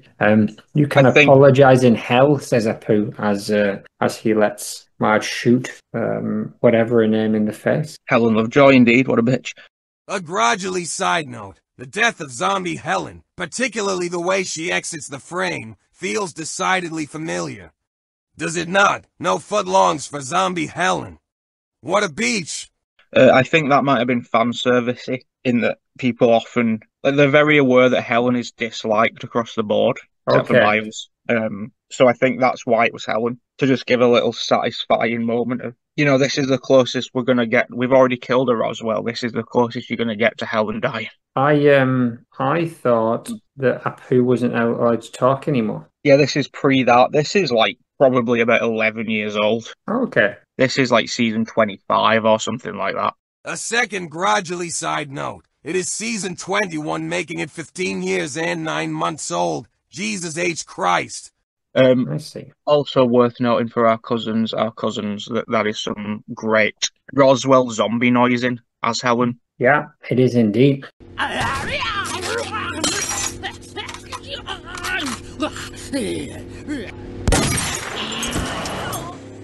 So then they do this thing where they leave, Apu helps them and they leave him behind, and then eventually they get to Safe zone. what is the one with Burns? He said, "Oh, who's an unproductive worker now?" And I was like, "Oh God, this is really poor." Yeah, But then he that's bites yeah. Homer, and Homer becomes a zombie, but again doesn't attack them for some reason. And then blah blah blah. They end up at the base, and they let him in. And I do like Homer saying, I think the other question is, I brains you, brains are brains, as he slowly turns into a zombie. as he slowly turns into a zombie, like for comedy effect. And so Bart is just about to shoot him in as Todd would have, but unlike Maud, Marge steps in and says, "No, you can't. This is your father," and insists that they take HJ with them to the base. Which is an awful idea in any zombie situation. You would never take the zombie with you. No. At this point, they do believe they have found a cure, though, so it kind of makes a bit more sense, and they do put him in a cage. They put him in a cage, yeah. Once, as with the show itself, once Apu is gone, things go off the rails a little bit. I would have changed the last 5 minutes of this and had it not be about a safe zone and blah blah blah, because I don't care for the ending of reverting everybody back. You also see Kirk as a zombie in the house, and then you also see Kirk as a human at the safe zone, trying to get in. Which is, I hope somebody, etc. Am I supposed to? I don't like the idea of having two Kirk Van Houtens in one scene. Very good. I don't remember saying yes. Yes. Yeah, the ending could have been completely different for me. The ending was pretty poor. They put him in a soup, and then he clearly pisses into Lisa's bowl and makes her drink his piss soup. And that's kind of the end of it, really. And then they cut to an idyllic town square where Bart is as they all line up for Bart's pissy soup. Yeah, it feels directly like we don't know how to end this, let's just do what Family Guy would do. That'll appeal to the 14-year-old boys who are watching this. Who are the only people watching this. Yes, as opposed to the 38-year-olds who are stuck with us for 20 plus years. Yeah, I would have just continued. I've had them leave, but still be in some sort of zombie situation. I don't think that zombie stories need a solution where everybody is not a zombie anymore. No, and in fact, if you look at the Day of the Dead, all the trilogies suggest that this is not ended just because that particular group of people have sort of got away. Yeah, the ending is just tends to be they have found some kind of safety, which is completely what they could have done here. This is what they do in the Romero ones generally, but the Schneider one does a very good twist on that in the last bit. In fact, the credit scenes of Schneider's version is pretty brutal. Indeed, great, actually. It could have gone down that road as well, which would have been fine, really, for this story. So I'm suggesting the I've Got No Friends and I Confide in Willie is just for fun. I forgot it's from the same episode as this Zombie Eat Brains thing, so that's how I ended up clipping it, but I just forgot to take it out of this content. Indeed. And so, then we, very much enjoy the Clip 15 season 3, the Roswell Twin Pearls. Brockman comes on and he says they are strikers joined by others. So basically the kids are on strike and they are being joined by other strikers, including the Springfield Goat Milkers and Theme Park Zombies. And they interview a zombie, and the zombie says something along the lines of "Zombies eat brains but cannot swallow this." Yeah, I left this. This is specifically what I wanted to include in this Zombies cast. Oh yeah, I like this a lot and I think about it a lot. It's brilliant. Zombie eats brains, but zombie cannot swallow this injustice. Which is very good. And of course, they're not real zombies, which is cool because they've got all different kinds of masks on. And the signs they're holding say brains, strike, zombie sad. It's all in all. Yeah, there's definitely room within the world of the Mordcast and its subsidiaries for a union of theme park zombies. Oh, indeed. Absolutely. It's very Mordy indeed. So that's it. That's the Simpsons zombies clips. Anything else to add? No, I just wanted to have a look through them to see how the Simpsons tackled zombies and where improvements could or couldn't be made. And I firmly believe they will come back to zombies again in the next 10 to 15 seasons. Oh, easy. I mean, it's actually surprising that they do 3 segments a year. So what's that? 100, like over 100 segments, and they've only done zombies really a couple of times. Yeah, there is. I forgot / didn't include. There's a future episode where zombies have just sort of, like you said in that movie, like just sort of been integrated into society. Like at some point there must have been a zombie outbreak, and then All right. and then I believe Milhouse, who is married to Lisa, gets bitten and gradually just becomes a zombie throughout that episode. But I entirely forgot about it. Well, So that's not too dissimilar. it's the only non-Halloween example of zombies being a part of the story. It's not dissimilar to the Fido story where Billy Connolly is the pet zombie. You know that one? I do not. Oh, it's like set post zombie apocalypse where they've got like at the end of Shaun of the Dead, spoiler, they've got it under control, and they have a pet zombie that they keep with a thing around its neck to keep it kind of sedate. And strangely, the zombie is played by Billy Connolly, and it's called Fido. Nice. It's set in like a 1950s kind of parody, like a sitcom style thing. It's quite a fun movie. That does sound good. I do also wonder the solution of it sort of doesn't work in the ones where blood and fluid count too. Right. But there's a solution. There's a solution to be had where you just take out all of the zombies' teeth and then get on with your life. Yes. Because if it's only via biting, then you're kind of good if you just start knocking out teeth, aren't you? Knock out all the teeth and then put them to work. They'd still be kind of aggressive and violent, and that's the problem, right? They're not controllable just because they have no teeth. They're just not as specifically dangerous. I'd say it would be more of an irritation than anything. Like if you're at the bank, for example, and there's a zombie just sort of like sucking on your elbow. They're still big. They're big lads. Some of them big lads, right? Anyway, you're allowed to. You can kill them, but I'm just saying that knocking out teeth is also an option for survival if you wanted to. If you could get close enough. Well, you could build a house or a safe house in the middle of like let's say the prison, for example, in The Walking Dead. If they had surrounded that prison with toothless gummy zombies, then other survivors would not think it was a feasible place to live, and also other zombies wouldn't come because it was full. I like your tooth-based solution. I will explore that. But not right now, because right now the wind is howling through cracks and the zombies are bumping into the windows. Oh my goodness. Eek!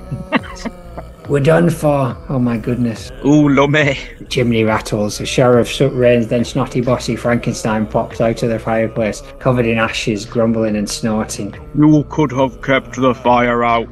I nearly roasted my posterior halfway down. It's October, Frank. Fires are allowed. Yes, well, so are manners. Not that you two would know. I've been out there excoriating zombies all evening. Horrible conversationalists, by the way. And you didn't even think to check on me, snotty bossy Frankenstein. You're immortal, Frank. We assumed you'd bounce. What? Oh, chatbot. It's the principle of the thing. No one ever appreciates the monster's labour. You invite me for rituals, I chase away your corpses off screen all the time. And what do I get? Drafty roofs and emotional neglect. Did you see that joke where someone said, they just discovered the last page of Frankenstein, the book, which had been lost, and it says, as the monster is falling away into the ice, he turns around and says, "It's okay if you call me Frankenstein, I don't mind."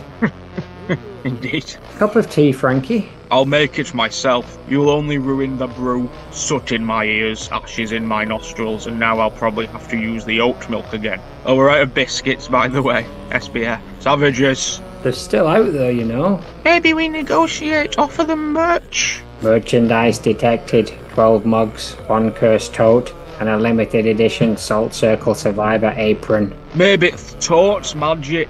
Everything's magic. Everything's magic. Everything's magic if you believe hard enough, my dear. Is it not true? I believe in our plumbing and it still screams at night. I am flim flam. A zombie hand bangs against the glass, growling chorus outside. Brains, discounts, brains. Nobody panic if we just stay calm and don't attract attention. Should I put on the disco beacon? What? No? FX, loud click, followed by garish disco sound effects, laser beams and a synth sting.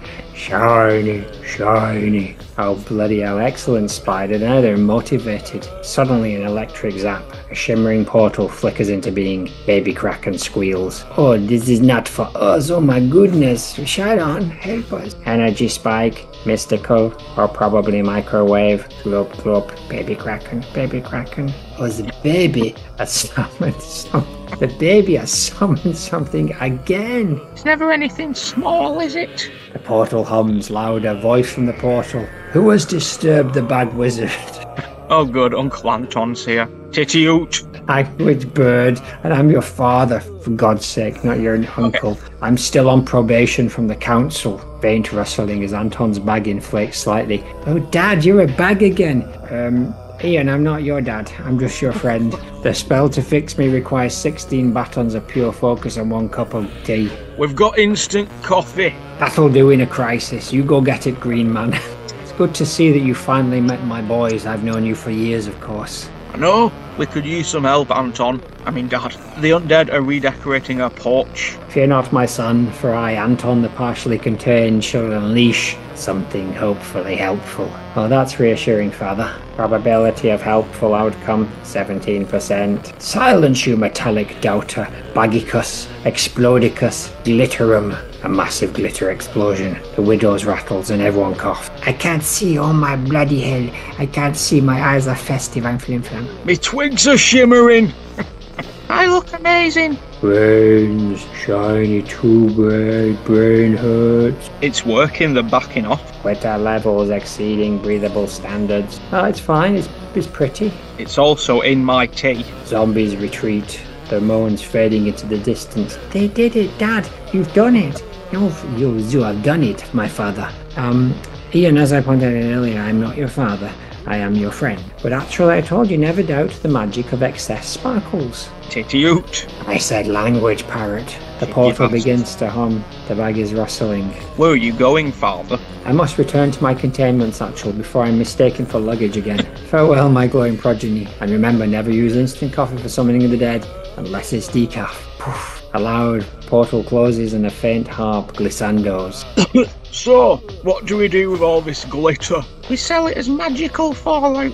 NFT's optional. No more monetizing our disasters. Noted. Logging disaster tokens under development. Faint moan from outside. One lone zombie. Oh, is the party over? Almost. Take this and go, bloody zombie. Hot chocolate. With glitter. Nice. Titty Oot. For once, I, Lawrence, agree. Ha ha ha ha ha ha ha.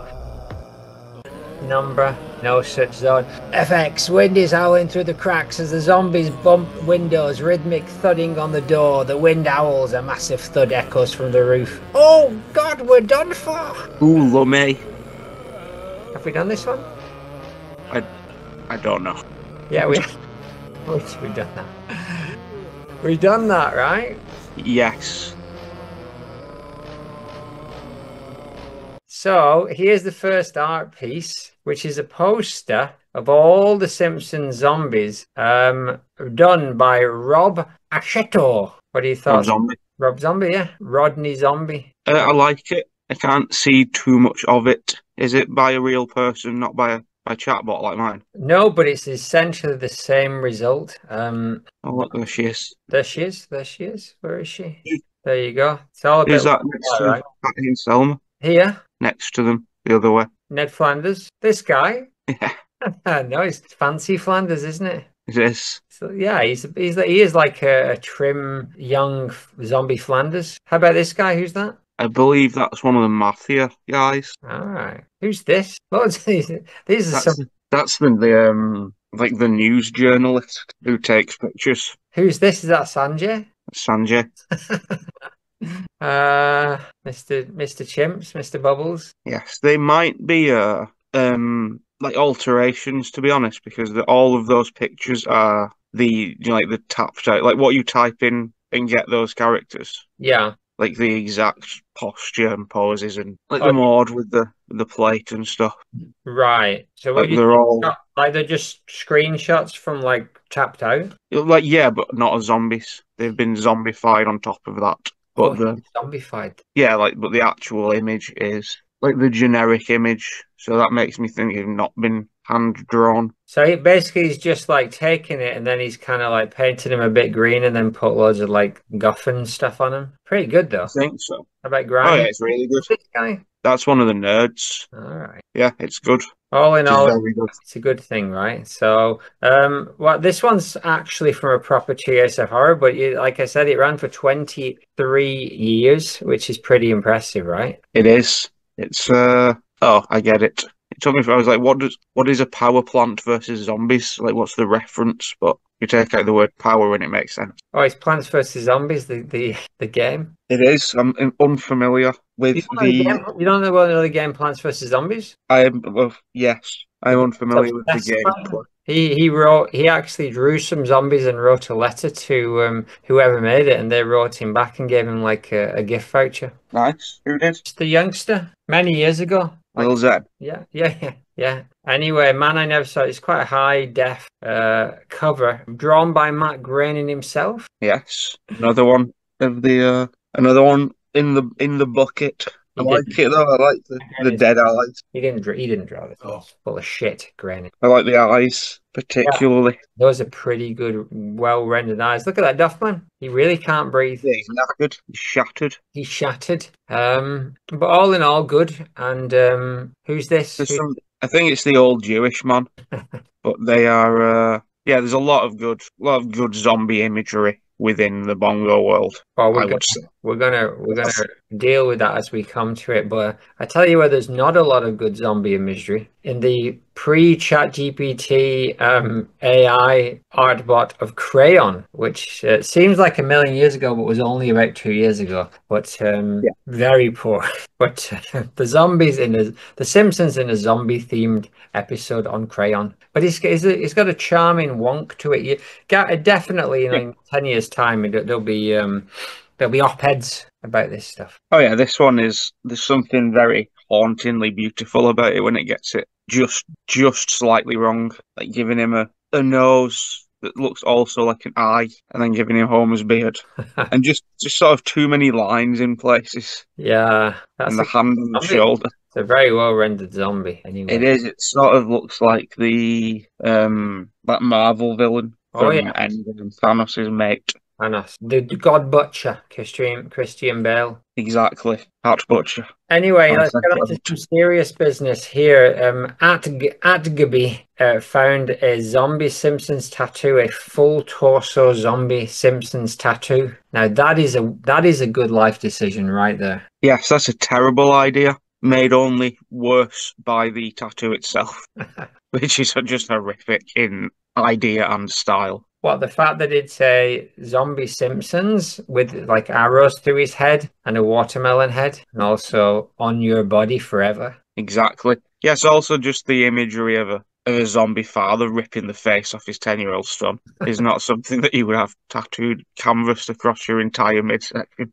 Well, speak for yourself. What's that pipe coming off? Like we're going round to like the belly button. It's not clear, but there's some kind of he's being sewed up. Maybe he's trying to sew himself up as he's being attacked, and his brains. No.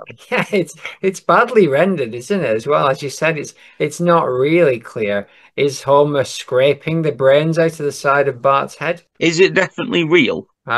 Yes, of course it's real. Well, I'm not sure what you mean. How could it not be real? It's right there. We can see it.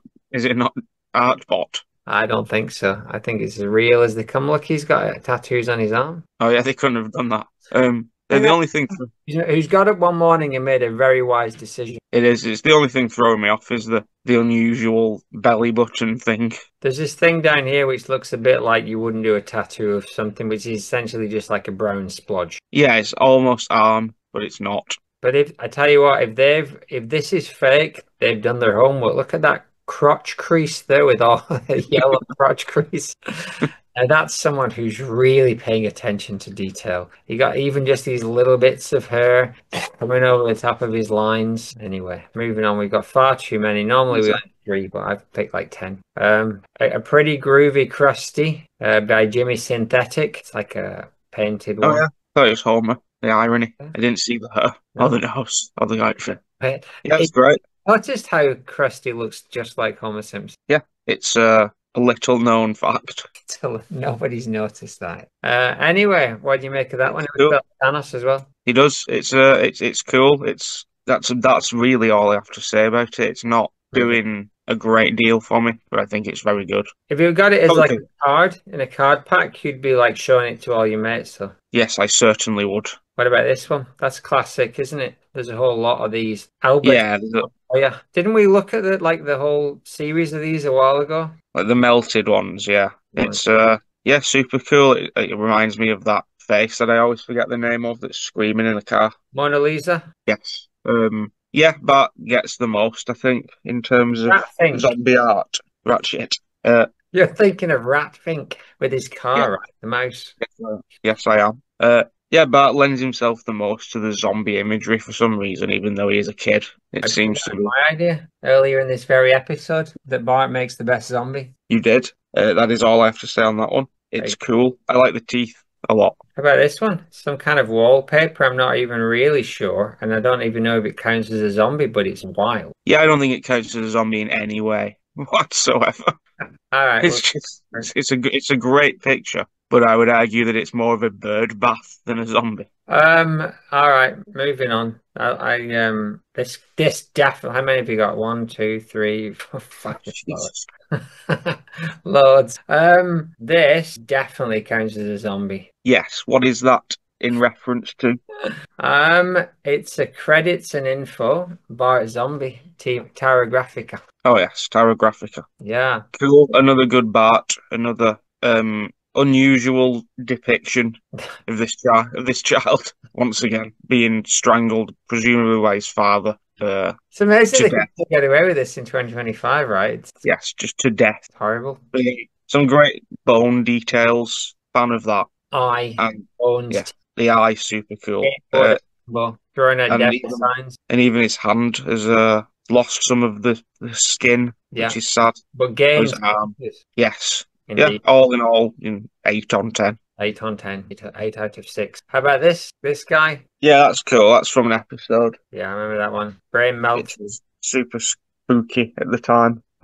It's basically an exact replica. All right, yeah, I've seen that before. It's pretty cool. Moving on. I'll skip that one, but this was a Zombie Simpson Frankenstein bust, which I couldn't work out whether it was only a 3D image at this point or whether it's actually been made, but it's damn cool. It is. It's damn pretty good.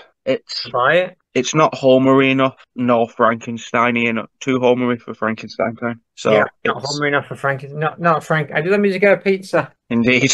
What's that? Leader of the folk mice, Rebecca Richard Rhinestone. You want to express an opinion about the art, but you've been silent for 30-ish casts. What the hey? Go for it. I think that was a good observation there. Not Homer enough, nor Frankenstein. Yeah, it's missing something that would make it both. Also, I'm not sure why he's been given earrings, as I don't think either of those characters are associated with 2 hoop earrings. Yeah. His tongue's a bit It's obscene. fine. It's fine though.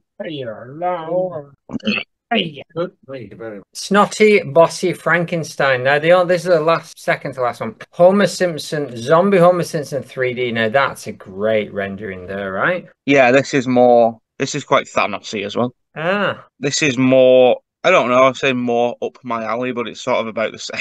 It's very, again, same distance up my alley. it's very well rendered, but there's something a little bit charmless about all of these pieces of art that we've looked at. It doesn't have that Simpsons edge that we're looking for. They're just kind of pretty well rendered zombies. Yeah, not so charming, right? Looks like Billy Corgan. It does, smiling politely. Yeah, it's very Yeah, cool. it's a But bit yeah, like Bill Burr, yeah. like a long-faced Burr. So almost last. I saw this, but I thought it was a comic, but it was really just pictures of the Simpsons as zombies, but they were pretty cool. That's a very good one. It's a weird thing to sort of do, to be honest. Yeah. It's very grim when you think about it for too long, especially if you go too dark. Like there's that claymation couch gag that I watched once, and it's just horrible. It's just not entertaining. Are you saying when you go too far, it's not funny anymore? Yes, or you take it to a level of Filth. sort of grimness where it's just quite frankly a family deteriorating on a couch. Quite frankly, this is no longer a children's cartoon. No, my dear, etc. All right, last one. This is Piers Hazel. He did quite a few. He did Ned. He didn't do Morty, but I think this is maybe my favorite cartoon rendering of The Simpsons. I would agree. This has got more of that charm I've just been talking about. Pizzazz. It's still super odd and super creepy, but there's just something. Exactly. There is just something wonderful about them. They don't feel as like evil. They don't feel as sad to look at in terms of, oh look, that's sad. That whole family's dead.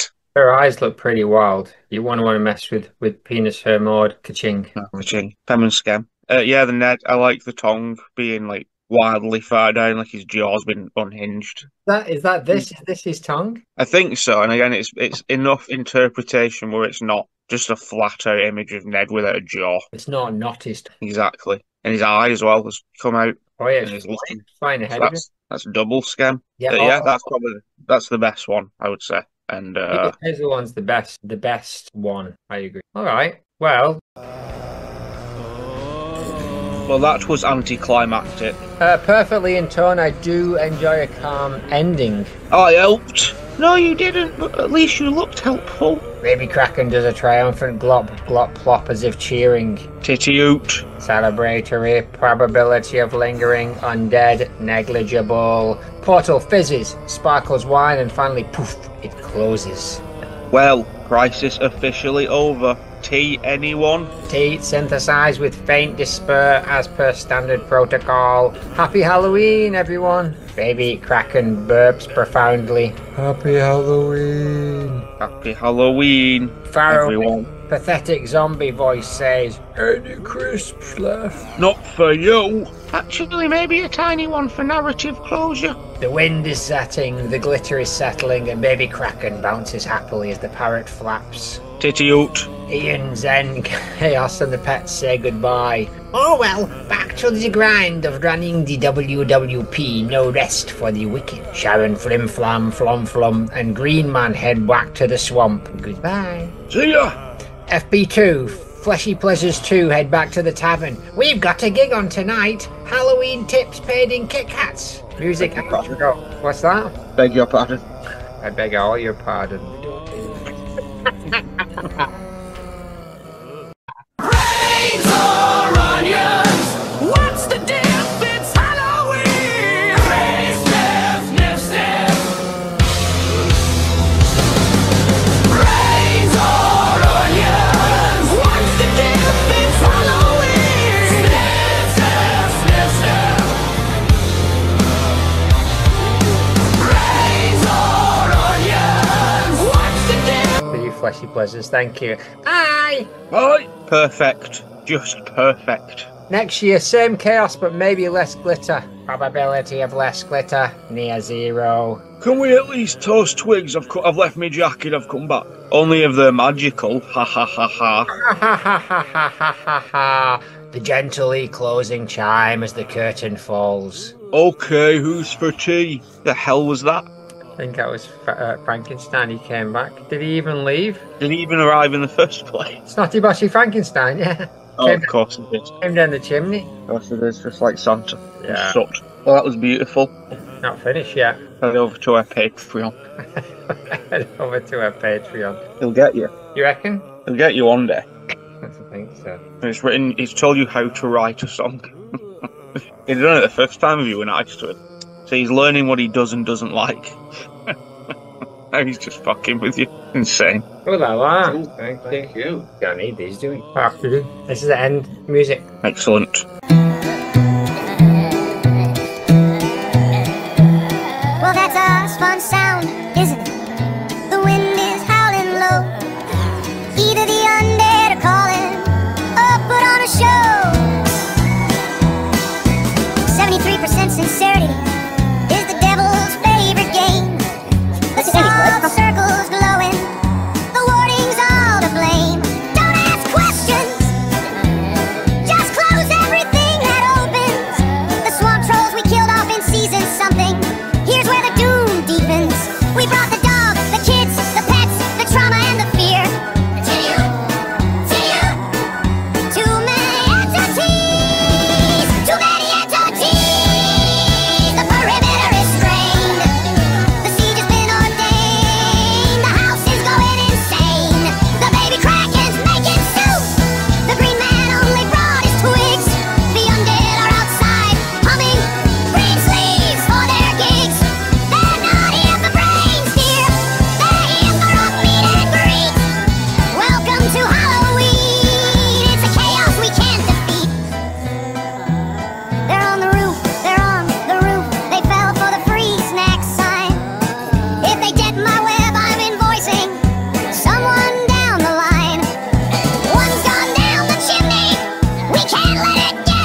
liquid biscuit to eat. Translation! This is how civilizations fall!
I was working in the lab late one night when my eyes beheld an awful sight. For my zombies from their graves began to rise, and suddenly, to my surprise,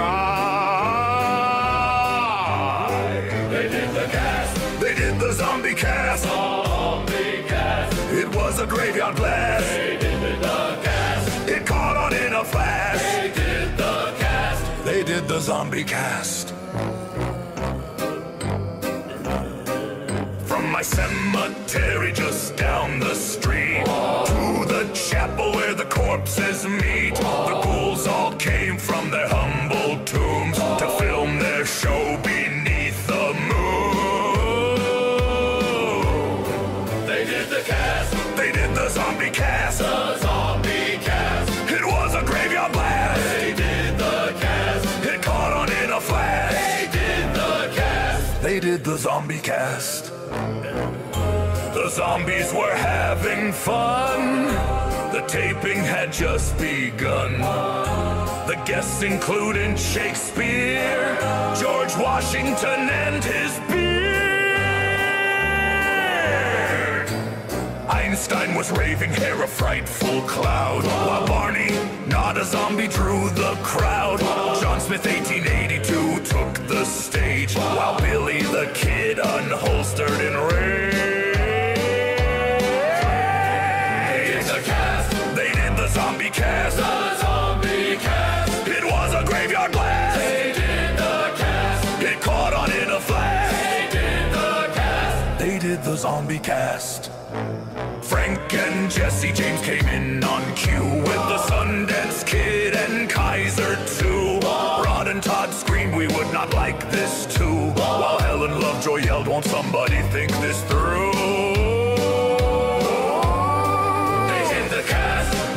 Zombie cast. The zombie cast. It was a graveyard blast. They did the cast. It caught on in a flash. They did the cast. They did the zombie cast. The Van Houtens moaned in pale delight, while Future at Oat Mill House filmed the night. Hans Moleman stumbled, tripped on a mic, and mumbled, I was alive once, I think. Out from her pew, Helen's voice did ring. She was still mad about everything. She shook her fist and started to scold. This zombie cast is sinful and cold. It's now the cast. It's all the zombie cast. The zombie cast. It's a graveyard blast. It's now the cast. It caught on in a flash. It's now the cast. It's now the zombie cast. Now all is cool, the show's a hit at last. Whoa. Streaming nightly from the haunted past. Whoa. For you, the living, this cast was made to. When you reach the set, tell them Boris sent you. Then you can zombie cast. The zombie cast. And do that graveyard blast. Then you can cast. You'll catch on in a flash. Then you can cast. Then you can zombie cast. Mask good! Easy ride, you impetuous young boy! Cast good! the zombie cast.